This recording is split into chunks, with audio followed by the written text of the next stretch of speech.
ഇത് നമുക്ക് തേങ്ങ ചേർക്കാണ്ട് വെജിറ്റബിൾ കുറുമ ഉണ്ടാക്കാൻ തേങ്ങി നോക്കാം. ഈ വെജിറ്റബിൾ കുറുമയ്ക്ക് നമ്മൾ റെസ്റ്റോറൻറ്റിലേക്ക് പോയിട്ട് കഴിക്കണ ആ സെയിം ടേസ്റ്റ് കിട്ടും. പിന്നെ ഇതിലേക്ക് നിങ്ങൾക്ക് ഏറ്റവും ലാസ്റ്റ് വേണമെന്നുണ്ടെങ്കിൽ കുറച്ച് കസൂരി മേത്തി കൂടിയും ചേർക്കാം. കസൂരി മേത്തി എന്ന് വെച്ചിട്ടുണ്ടെങ്കിൽ ഉലുവയുടെ ഇല ഉണക്കിയെടുത്തതാണ്. അത് എൻ്റെ അടുത്ത് ഇല്ലാത്തതുകൊണ്ടാണ് ഞാൻ ചേർക്കാത്തത്. അതുകൂടി ചേർത്തിട്ടുണ്ടെങ്കിൽ കുറച്ചും കൂടി നല്ലൊരു ഫ്ലേവർ കിട്ടും. അപ്പോൾ നമുക്ക് നോക്കാം ഇതേനെ റെഡിയാക്കുന്നത്. ഇത് റെഡിയാക്കാൻ വേണ്ട സാധനങ്ങൾ എന്തൊക്കെയാണെന്ന് നോക്കാം. അതിന് വേണ്ടിയിട്ട് ഇതേപോലത്തെ 2 ക്യാരറ്റ് എടുത്തിട്ടുണ്ട്. ഇതേപോലത്തെ ഒരു കഷ്ണം കോളിഫ്ലവർ എടുത്തിട്ടുണ്ട്.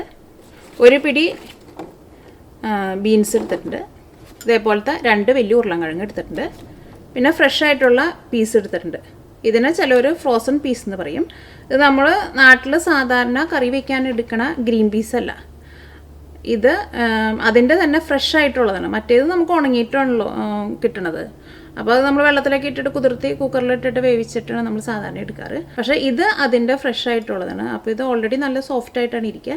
പിന്നെ ഇത് ഫ്രഷ് ആയതുകൊണ്ട് തന്നെ നമ്മൾ കടയിലേക്ക് ചെന്നിട്ടുണ്ടെങ്കിൽ ഇത് ഫ്രീസറിൽ നിന്നായിരിക്കും നമുക്ക് കിട്ടുക. അപ്പോൾ അതുകൊണ്ട് തന്നെ ഇതിന് ചിലർ ഫ്രോസൺ പീസ് എന്നും പറയും.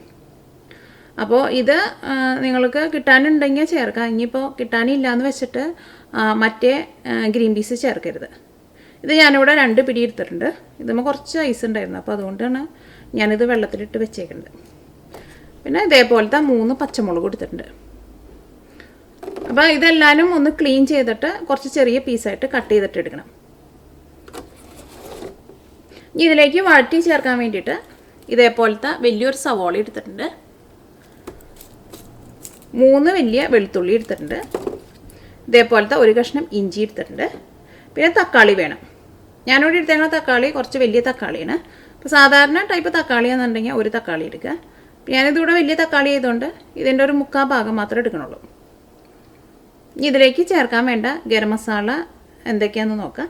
ഇതിലേക്ക് പൊടിയായിട്ടല്ല ചേർക്കണത്, ഫ്രഷ് ആയിട്ടുള്ള ഗരം മസാലയായിട്ടാണ് ചേർക്കണത്. അതിന് വേണ്ടിയിട്ട് ഞാൻ നിങ്ങളെ കറക്റ്റ് അളവ് കാണിച്ചു തരാൻ വേണ്ടിയിട്ടാണ് നേരത്തെ എടുത്ത് വെക്കേണ്ടിരുന്നത്. വലിയ ടൈപ്പ് ജീരകം 1 ടേബിൾ സ്പൂൺ ചേർക്കുക. ചെറിയ ജീരകം 1/2 ടീസ്പൂൺ ചേർക്കുക. ഒരു തക്കോലം ചേർക്കുക.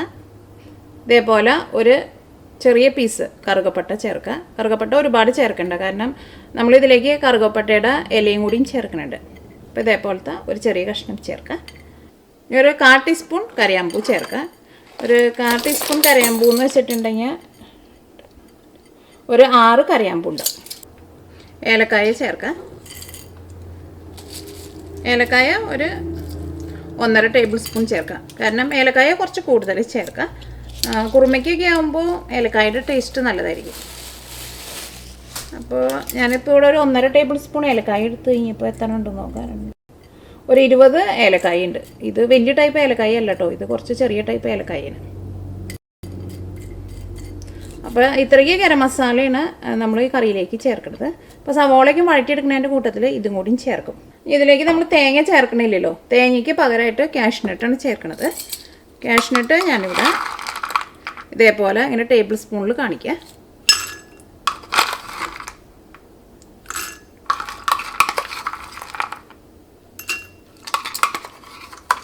ഒരു 3.5 ടേബിൾ സ്പൂൺ കാഷ്നട്ട് ചേർത്തിട്ടുണ്ട്. അത് കുറച്ച് പൊടിയുണ്ടായി, അതും കിട്ടുന്നുണ്ട്. ഇപ്പോൾ കാഷ്നട്ട് എണ്ണത്തിൽ എടുക്കാമെന്നുണ്ടെങ്കിൽ ഒരു ഏകദേശം ഒരു 20 കാഷ്നട്ട് ഉണ്ടാവും. പിന്നെ ഇതിലേക്ക് ബേ ലീഫ് വേണം. ഈ ബേ ലീഫ് നമ്മൾ ഗരം മസാലയുടെ കൂടെ ഇതെല്ലാം കൂടിയിട്ട് അരച്ചിട്ട് എടുക്കണില്ല, ഇത് നമ്മൾ സെപ്പറേറ്റാണ് ചേർക്കണത്. അപ്പോൾ അതുകൊണ്ടാണ് ഞാൻ ഗരം മസാലയുടെ കൂടെ ചേർക്കേണ്ടിരുന്നത്.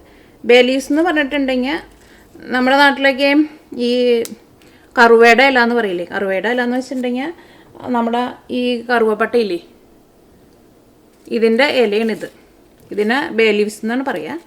അപ്പോൾ ചിലവർ ഇതിനെ ബിരിയാണി ഇല എന്നും പറയും. അപ്പോൾ ഇത് ഞാനിവിടെ ഇതൊരു 2 എടുത്തിട്ടുണ്ട്. ഇത് നമുക്ക് വെജിറ്റബിൾ കുറുമയിലേക്ക് ഡയറക്റ്റായിട്ട് ചേർക്കാം. അപ്പോൾ ഇതുണ്ടെങ്കിൽ ചേർക്കാം, ഇനിയിപ്പോൾ ഇല്ലയെന്ന് വെച്ചിട്ട് ചേർത്തില്ലെങ്കിലും കുഴപ്പമില്ല. അപ്പോൾ ഇതും കൂടി ചേർക്കുമ്പോൾ നല്ലൊരു സ്മെല്ല് കിട്ടും. ഇത് സാധാരണ സൂപ്പർ മാർക്കറ്റിലേക്ക് പോയിട്ടുണ്ടെങ്കിൽ നമുക്ക് വാങ്ങാൻ വേണ്ടിയിട്ട് കിട്ടും. ഇതേപോലെ ബേ ലീവ്സ് എന്ന് പറഞ്ഞിട്ട് വാങ്ങാൻ വേണ്ടിയിട്ട് കിട്ടും. ഇതിലേക്ക് മസാലപ്പൊടികളായിട്ട് മഞ്ഞൾപ്പൊടിയും വേണം, മല്ലിപ്പൊടിയും വേണം, മുളകിൻ്റെ പൊടിയും വേണം. ഈ 3 മസാലപ്പൊടികളും ഞാൻ ആ കറിയിലേക്ക് ചേർക്കുമ്പോൾ അതിൻ്റെ അളവ് പറയാം. അപ്പോൾ ഞാനിവിടെ ഫസ്റ്റ് എന്താ ചെയ്യാൻ പോകണമെന്ന് വെച്ചിട്ടുണ്ടെങ്കിൽ ഈ വെജിറ്റബിൾ എല്ലാവരും ഒന്ന് ക്ലീൻ ചെയ്തിട്ടൊന്ന് കട്ട് ചെയ്തിട്ട് കൊണ്ടുവരാം. അതേപോലെ തന്നെ സവോളയും വെളുത്തുള്ളിയും ഇഞ്ചിയും പിന്നെ തക്കാളി ഇത് സെപ്പറേറ്റ് ആയിട്ട് എടുക്കണം. ഇത് നമ്മൾ വഴറ്റിയിട്ട് ചേർക്കാനുള്ളതാണല്ലോ. കഷ്ണങ്ങളും പിന്നെ ഈ പച്ചമുളകും ഇതും സെപ്പറേറ്റ് ആയിട്ട് എടുക്കുക. ഞാനിതിവിടെ ക്ലീൻ ചെയ്ത് കട്ട് ചെയ്യുന്നത് നിങ്ങൾ കാണിക്കണില്ല. ഞാനിത് കട്ട് ചെയ്തിട്ട് കൊണ്ടുവരാം. ഞാനിവിടെ സവോള നല്ല കനം കുറച്ചിട്ട് സ്ലൈസ് ചെയ്തെടുത്തിട്ടുണ്ട്. ഇഞ്ചി ഒന്ന് കട്ട് ചെയ്തിട്ട് ചേർക്കാം.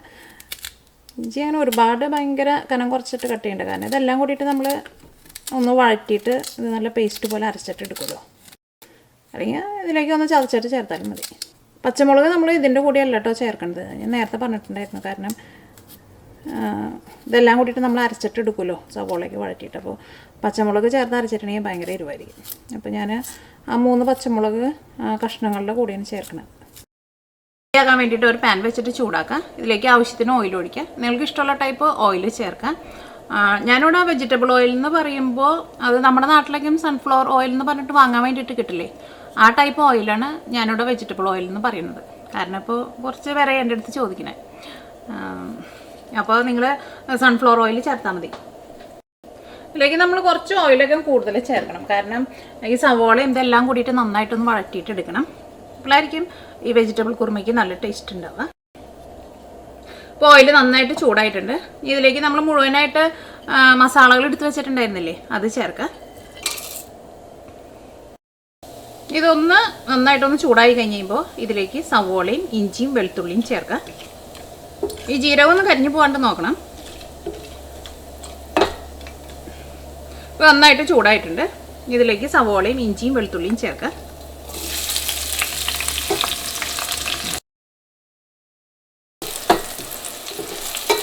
ഇപ്പോൾ സവോളയ്ക്കും ചെറുതായിട്ടൊന്ന് മുരിഞ്ഞു തുടങ്ങിയിട്ടുണ്ട്. ഇതിലേക്ക് നമ്മൾ മുഴുവനായിട്ടുള്ള ഗരം മസാലയൊക്കെ ഇട്ടിട്ട് ഇതേപോലെ ഇങ്ങനെ മുരിച്ചിട്ട് എടുക്കുമ്പോൾ നല്ലൊരു സ്മെല്ല് വരുന്നുണ്ട്.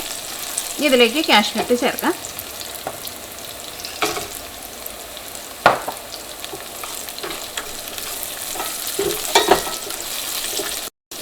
അപ്പോൾ ഇതിനകത്ത് സവോളയ്ക്കും ചെറുതായിട്ടൊരു ഗോൾഡൻ കളറായിട്ടുണ്ട്. ഇനി ഇതിലേക്ക് മസാലപ്പൊടികളൊക്കെ ചേർക്കാം. മസാലപ്പൊടികളൊക്കെ ചേർത്തിട്ട് ഒന്ന് മൂപ്പിച്ച് വരുമ്പോഴേക്കും ഈ സവോളയ്ക്കും ഒന്നും കൂടി നന്നായിട്ടൊന്ന് മുരിഞ്ഞ് വരും. അപ്പോൾ തീ പതുക്കെ ഒന്ന് കുറച്ച് വെക്കാം. മസാലപ്പൊടികളൊക്കെ ചേർക്കുമ്പോൾ തീ ഒരുപാട് കൂട്ടി വയ്ക്കരുത്. ഇതിലേക്ക് മഞ്ഞൾപ്പൊടി ചേർക്കാം. ഞാനിവിടെ 1 ടീസ്പൂൺ മഞ്ഞൾപ്പൊടിയാണ് ചേർക്കുന്നത്.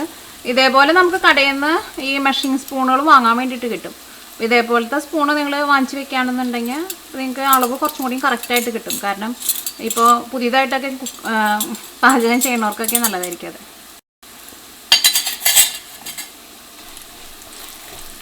ഈ മഞ്ഞൾപ്പൊടി അത് കിടന്നിട്ട് നന്നായിട്ട് മുരിയണം. അപ്പോൾ മഞ്ഞൾപ്പൊടി അത് കിടന്നിട്ട് നന്നായിട്ട് മുരിഞ്ഞിട്ടുണ്ട്. എൻ്റെ ഈ മഞ്ഞളിൻ്റെ കളറ് ശരിക്കും അങ്ങനെ നല്ല മഞ്ഞളിൻ്റെ കളറല്ല, ചെറുതായിട്ടൊരു റെഡ് കളറുണ്ട്. കാരണം ഞാനിത് നാട്ടിൽ നിന്ന് പൊടിച്ചുകൊണ്ടുവന്ന മഞ്ഞൾപ്പൊടിയാണ്. അപ്പോൾ ആ മഞ്ഞൾ നല്ല മൂത്ത മഞ്ഞളായിരുന്നു. അപ്പോൾ അതുകൊണ്ടാണ് അതിൻ്റെ കളർ അങ്ങനെ ഇരിക്കുന്നത്. കാരണം കഴിഞ്ഞ ദിവസത്തെ വീഡിയോയിൽ ഒരാൾ ചോദിച്ചിട്ടുണ്ടായിരുന്നു മഞ്ഞളിൻ്റെ പൊടിയുടെ കളറ് മുളകിൻ്റെ കളർ പോലെ ഇരിക്കുന്നുണ്ടല്ലോ. ഇതിലേക്ക് മല്ലിപ്പൊടി ചേർക്കാം. ഞാനിവിടെ തീ നന്നായിട്ട് കുറച്ചാണ് വെച്ചേക്കുന്നത്. തീ എങ്ങാനും കൂട്ടി വെച്ചിട്ടുണ്ടെന്നുണ്ടെങ്കിൽ ഇതെല്ലാം കരിഞ്ഞു പോകും.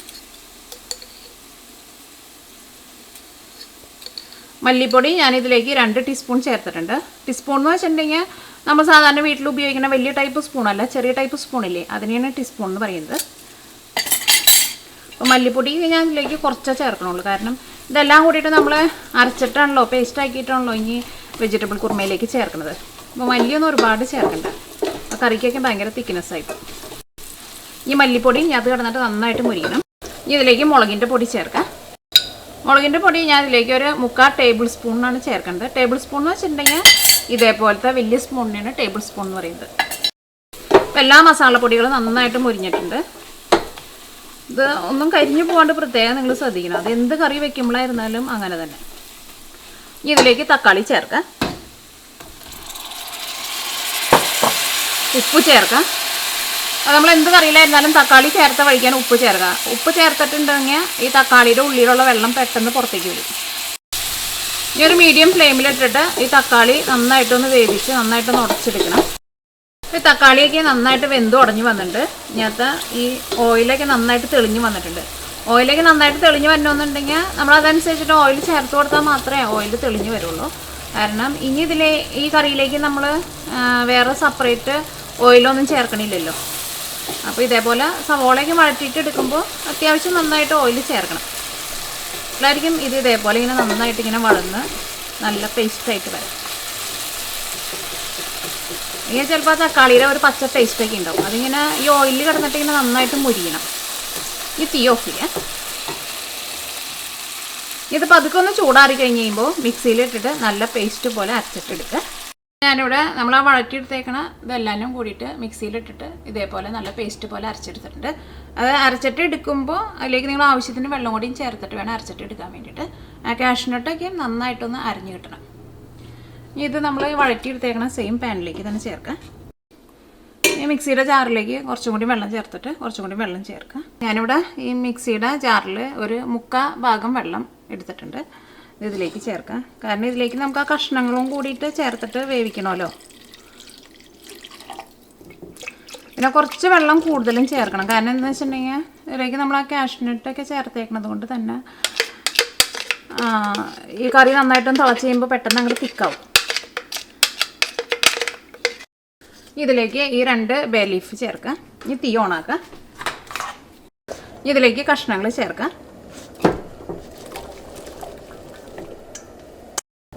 ഇതിലേക്ക് ആവശ്യത്തിന് ഉപ്പ് ചേർക്കാം.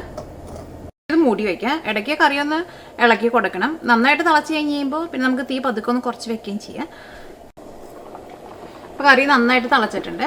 ഈ കറി ഒന്ന് ഇളക്കിയിട്ട് കൊടുക്കാം.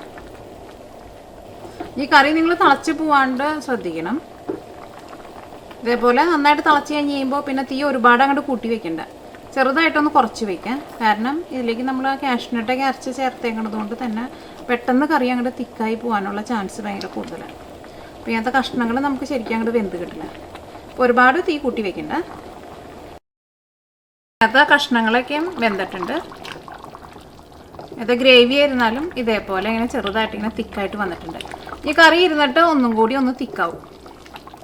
ഈ തീ ഓഫ് ചെയ്യാം. അപ്പോൾ ഈ കറി നിങ്ങൾ ഇതേപോലെ റെഡിയാക്കിയിട്ട് എടുക്കുമ്പോൾ ഒരു കാര്യം പ്രത്യേകം ശ്രദ്ധിക്കണം. തീ ഒരുപാട് കൂട്ടി വയ്ക്കരുത്.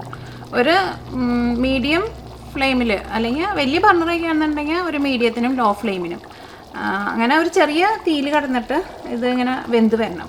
അപ്പോഴായിരിക്കും ഇത് കഴിക്കാൻ വേണ്ടിയിട്ട് നല്ല ടേസ്റ്റ് ഉണ്ടാവുക. ഇപ്പോൾ തീ ഓഫ് ചെയ്ത് കഴിഞ്ഞിട്ട് ഇപ്പോൾ ഒരു 5 മിനിറ്റ് ആയിട്ടുണ്ട്. അപ്പോൾ അത് ഇരുന്നിട്ട് ഒന്നും കൂടി ഒന്ന് തിക്കായിട്ടുണ്ട്.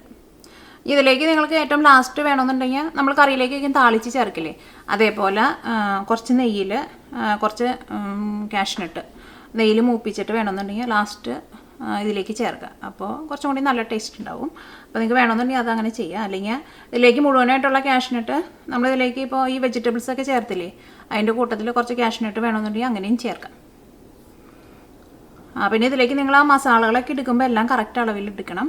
കാരണം മസാലകളെല്ലാം കൂടിയിട്ട് ഫ്രഷായിട്ട് എടുക്കണ മസാലയൊക്കെ ആകുമ്പോൾ കുറച്ചും കൂടി നല്ലൊരു അതിൻ്റെ ടേസ്റ്റ് കുറച്ചും കൂടി നല്ല സ്ട്രോങ് ആയിട്ട് നിൽക്കും.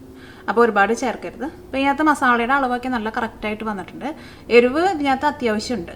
ഇപ്പോൾ എരിവ് തീരെ കഴിക്കാത്തവരാണെന്നുണ്ടെങ്കിൽ ഞാനിതിലേക്ക് 3/4 ടേബിൾ സ്പൂൺ മുളകിൻ്റെ പൊടിയാണ് ചേർത്തിട്ടുണ്ടായിരുന്നത്. അപ്പോൾ എരിവ് തീരെ വേണ്ടാന്നുണ്ടെങ്കിൽ ഒരു 1/2 ടേബിൾ സ്പൂൺ മുളകിൻ്റെ പൊടി ചേർത്താൽ മതി. ബാക്കി എല്ലാവരും കറിയിൽ നല്ല കറക്റ്റ് അളവിൽ വന്നിട്ടുണ്ട്. ഇത് കഴിക്കാനും നല്ല ടേസ്റ്റ് ഉണ്ട്. ശരിക്കും നമ്മൾ റെസ്റ്റോറൻറ്റിലേക്ക് പോയിട്ട് കഴിക്കണ ആ സെയിം ടേസ്റ്റാണ്. അപ്പോൾ നിങ്ങളെല്ലാവരും ട്രൈ ചെയ്ത് നോക്കാം. നിങ്ങൾക്ക് എല്ലാവർക്കും നല്ല ഇഷ്ടമാവും.